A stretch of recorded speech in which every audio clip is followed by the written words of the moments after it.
अस्सलाम वालेकुम नाज़रीन, कैसे हैं आप लोग। उम्मीद है सब खैरियत से होंगे। आज का जो टॉपिक रहेगा हमारा स्टैटिस्टिक्स के अंदर वो है ग्राफ बनाने का जो मेथड है। ठीक है, ये आपके क्वेश्चन का सबसे इम्पोर्टेंट पार्ट होता है। ठीक है, इसमें से टोटल जो ग्राफ हैं वो टोटल 4 हैं। 4 में से वो आपको एक तो लाजमी पूछेगा। नॉर्मली 3 होते हैं, 3 में से आप लोग को एक वो पूछता है।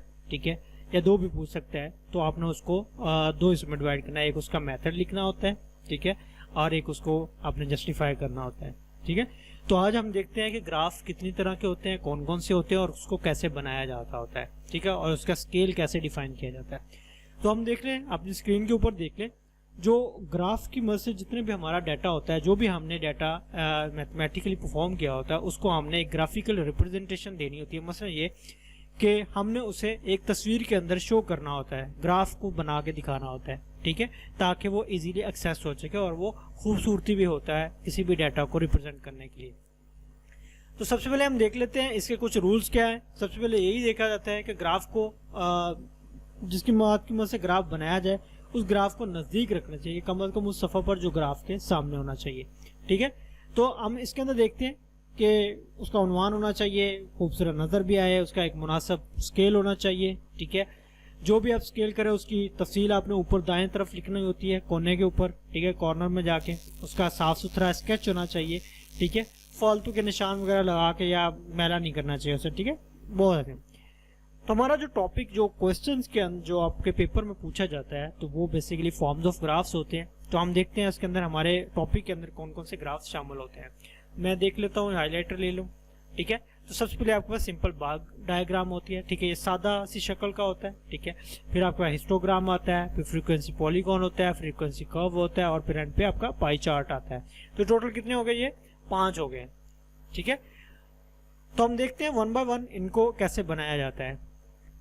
सबसे पहले जरूरी होता है हम ग्राफ पेपर। आप पेपर के अंदर अपना ग्राफ पेपर भी लेके जा सकते हैं।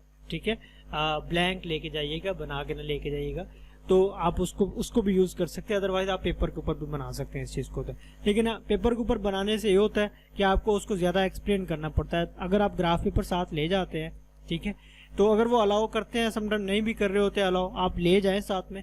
ठीक है, उसको, ताकि आपको बनाने में ईजी रहे, तो आप उसको साथ में स्टेपल करके आ सकते हैं। ठीक है, तो आप सबसे पहले देख लेते हैं, ये इस तरह का, इस किस्म का कुछ आपका ग्राफ होता है। ठीक है, ग्राफ पेपर होता है। इसके अंदर आपके 4 उसके ओरिजिन बनते हैं, 4 एक्सिस होते हैं। ठीक है, एक वाई एक्सिस होता है और एक एक्स एक्सिस होता है। ठीक, नॉर्मली हम लोग एक साइड पे लेके हम लोग अपना ग्राफ बनाते, ताकि हमारा आसानी से और इजीली ग्राफ बने।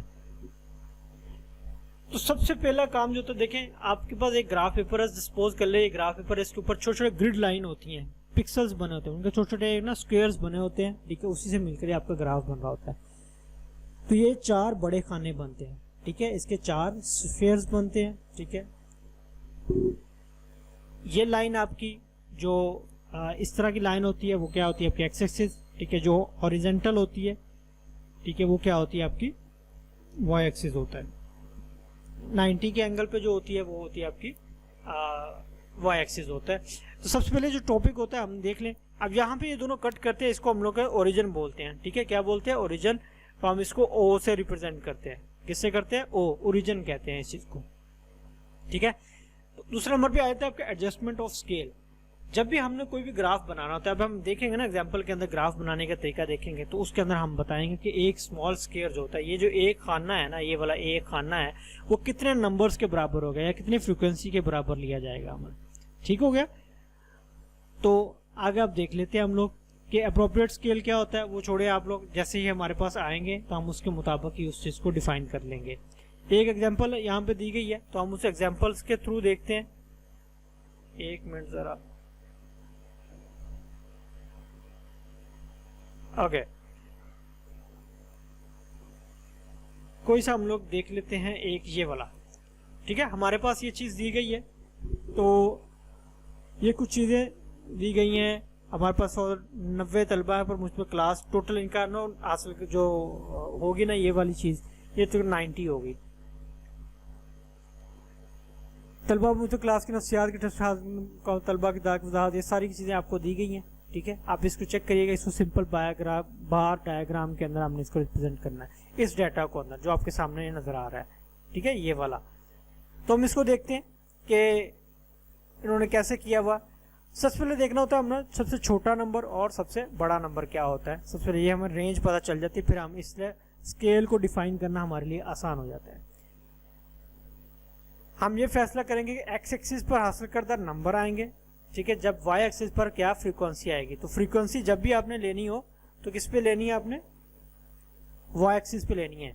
फ्रीक्वेंसी जब लेनी है आपने तो क्या कहाँ लेनी है आपने, वाई एक्सिस पे लेनी है। और जो क्लासेस होंगी या ग्रुप्स जो होंगे वो कहाँ लेने हैं, एक्स एक्सिस पर लेनी, ठीक है।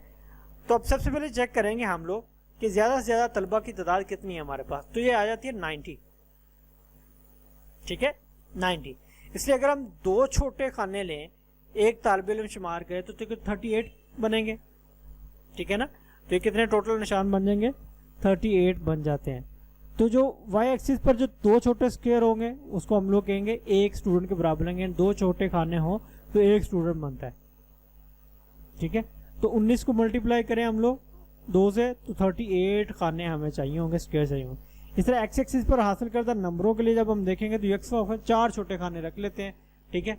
तो उसके ऊपर नंबर ऑफ जो है वो छोटे होते हैं।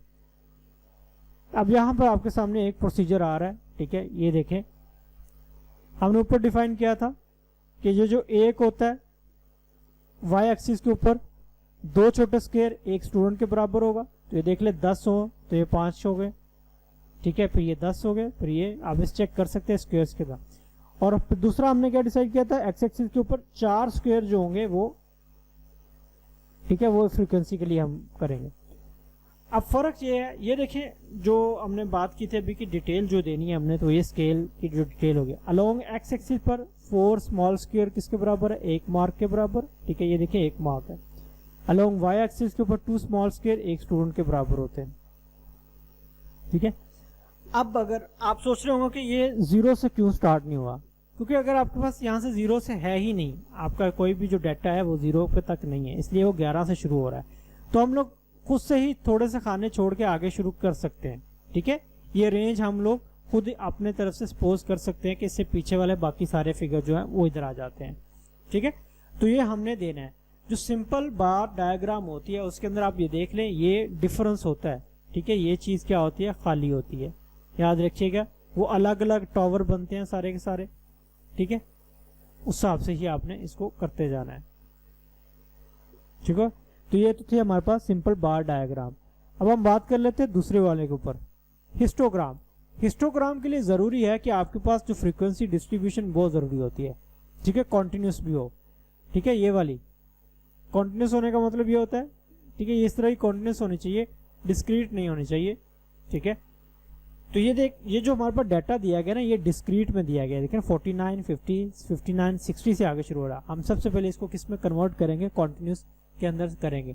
तो कॉन्टिन्यूस के हमने क्लास बाउंड्री कैसे बनाई जाती है वो हमने सीखा है पीछे, दोबारा आगे भी सीखेंगे जो मैथमेटिकल क्वेश्चंस के अंदर भी।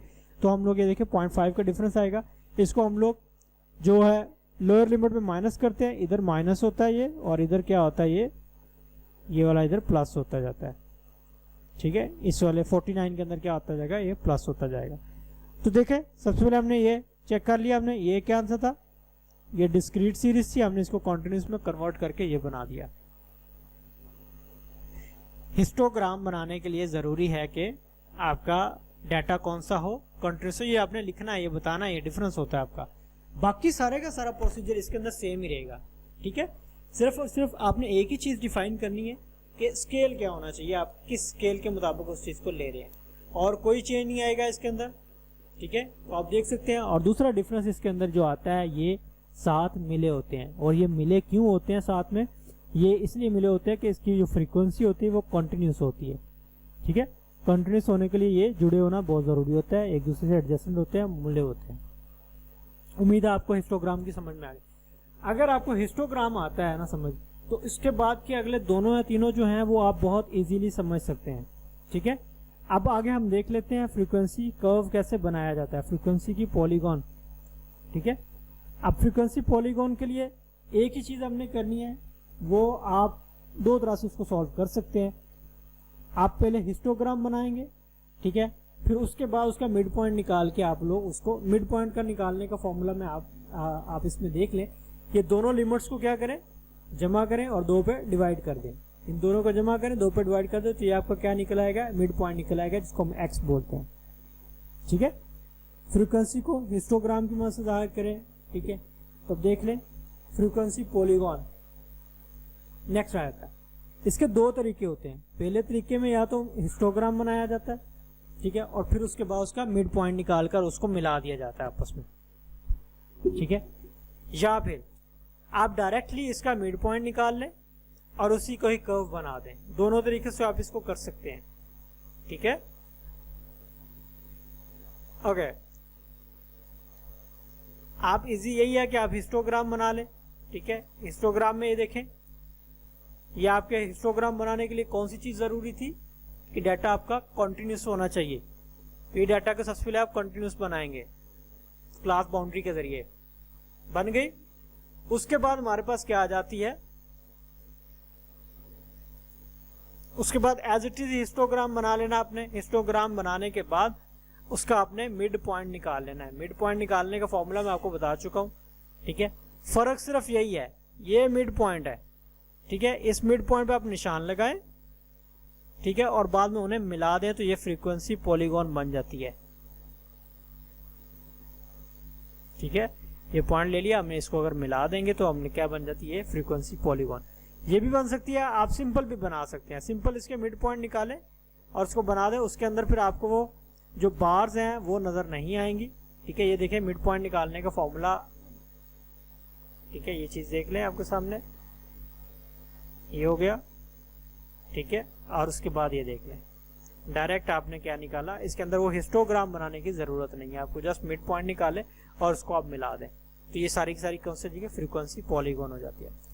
उसके बाद आता है फ्रीक्वेंसी कर्व। इसके लिए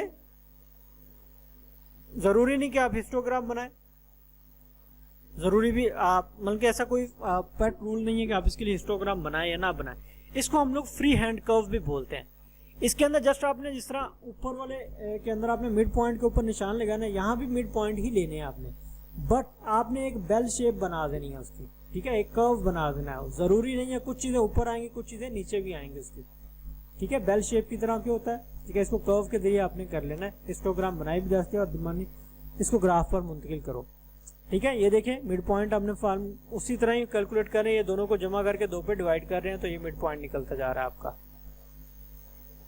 ठीक है, बाद में आपने स्केल को अप्रोप्रिएट बनाना और उसका प्रोसीजर आपने जस्ट लिख के ये क्वेश्चन आपने पूरा कर देना। तो ये देख लें, ये सारे आपके मिड पॉइंट निकाले पहले आपका। ये फ्रीक्वेंसी पॉलीगॉन दिखाई गई है आपको विदाउट हिस्टोग्राम, ये वाला और ये सारा। और उसके बाद जस्ट आपने रैंडम सी एक ना ऐसे बेल शेप बना देनी है, कोई फर्क नहीं पड़ता है कोई चीज ऊपर आ रही कोई चीज नीचे आ रही है, जस्ट आपने यही शो करना है, वेरिएशन को शो करता है ये चीज। ठीक हो गया, तो ये दोनों ही हो गया आपका। नेक्स्ट हमारे पास पता है पाई चार्ट आ जाता है। पाई चार्ट होता है बेसिकली हम इसको एक सर्कल के अंदर, ये तो हो गया ना ग्राफ के अंदर हमने रिप्रेजेंट करना, तो पाई चार्ट के अंदर हम लोग एक सर्कल के अंदर रिप्रेजेंट कर रहे होते हैं डाटा को। तो ये फॉर्मूला अप्लाई करते हैं हम लोग। ठीक है, part over total multiply by 360। जो पार्ट होता है वो देख लें आप लोग, ये चीज देख लें, कोई भी आपको दिया गया हो एंगल्स के जरिए में 57, टोटल आपने सबसे पहले निकाल देना है। जो तादाद होती है ये देखें, ये हो गई। ठीक है, 47 का ये डिवाइडेड बाय टोटल, पार्ट ये है ना 47, टोटल 296 मल्टीप्लाई बाय 360, ये वाला फॉर्मूला। जुज का हिस्सा कुल अज्जा, जुज का हिस्सा कौन सा है 47 है, टोटल कितने है ये 296 है, मल्टीप्लाई बाय 360। और उसके बाद ये सारी कैलकुलेशन करने के बाद जस्ट आपने करना क्या है, ये एक स्केल लेना, प्रकार से बना ले और उसके बाद डी शेप लेके ना डी, ठीक है, तो उसको आपने इस तरह उसके अंदर रिप्रेजेंट कर देना और डिफरेंट कलर को यूज कर लेना इस चीज के अंदर। तो ये आपका पाई चार्ट के अंदर ही सारे का सारा क्लियर हो जाएगा। उम्मीद है आपको ये चीज समझ में आई होगी। अगर किसी को नहीं समझ में आते हैं तो वो मुझे कांटेक्ट कर सकते हैं। ठीक है, मैं अवेलेबल हूँ, आपके पेपर्स तक आपके पास ही हूँ, उनके आप काइंडली करें, मुझसे कांटेक्ट करें, मैं आपको फौरन उस चीज़ को समझा सकता हूँ। ठीक है, अपनी दुआ